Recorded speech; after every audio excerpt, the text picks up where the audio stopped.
আজকে মুসলিম কাকে বলে? মুসলিম জাতি আজকে খাজা বাবা, গাজা বাবা, ল্যাংটা বাবা, পীর বাবা, দরগাওয়ালা, দুর্গাওয়ালা, গাউসুল আজম, খাজা বক্স, গঞ্জে বক্স, আতা বক্স, বান্দা নওয়াজ, গরিব নওয়াজ, এই সব টাইটেল গুলো দিয়ে মানুষদেরকে, পীর বুজুর্গদেরকে আল্লাহর আসনে বসিয়েছে। কারণ এই প্রত্যেকটা কাজ আল্লাহর। কার কাজ? আল্লাহর কাজ। আপনারা জানেন আমাদের এই দেশে মহাখালীতে একটা মসজিদ আছে, গাউসুল আজম বরফির আব্দুল কাদের জিলানী মসজিদ। আপনি চিন্তা করেন না গাউস মানে কি? গাউস অর্থ কি? বিপদে সাহায্যকারী।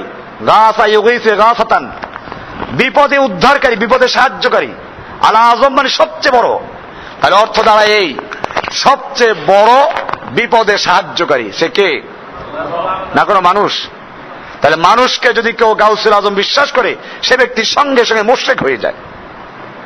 বান্দা নওয়াজ, গরিব নওয়াজ, খাজা গরিবে নওয়াজ বলে না?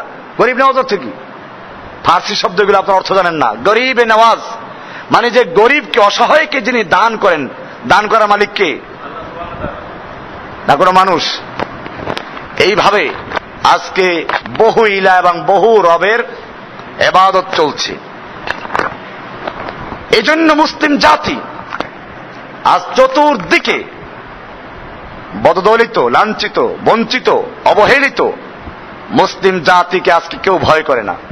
অথচ সাহাবায়ে কেরামদের যুগে আপনারা জানেন মুসলিমদের ভয়ে গোটা দুনিয়ার সুপার পাওয়ার গুলো থর থর করে কাঁপত। কেন? আল্লাহ তাআলা কোরআনে বলেছেন, ওয়ালা তাহিনু ওয়ালা তাহজানু ওয়া আনতুমুল আ'লাউনা ইন কুনতুম মুমিনিন। খবরদার, তোমাদের কোনো ভয় নেই, তোমাদের কোনো চিন্তা নেই, তোমরাই থাকবে উচ্চ আসনে।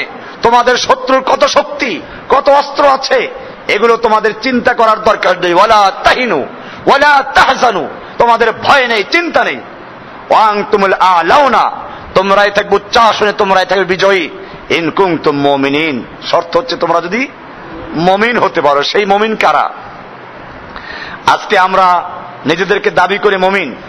কোরআনের সূরা বাকারা 8 নম্বর আয়াতে আল্লাহ বলছেন, ওয়ামিনান নাসি মান ইয়াকুলু আমান্না বিল্লাহি, মানুষের মধ্যে অনেক মানুষ আছে এরকম যারা বলে আমরা আল্লাহকে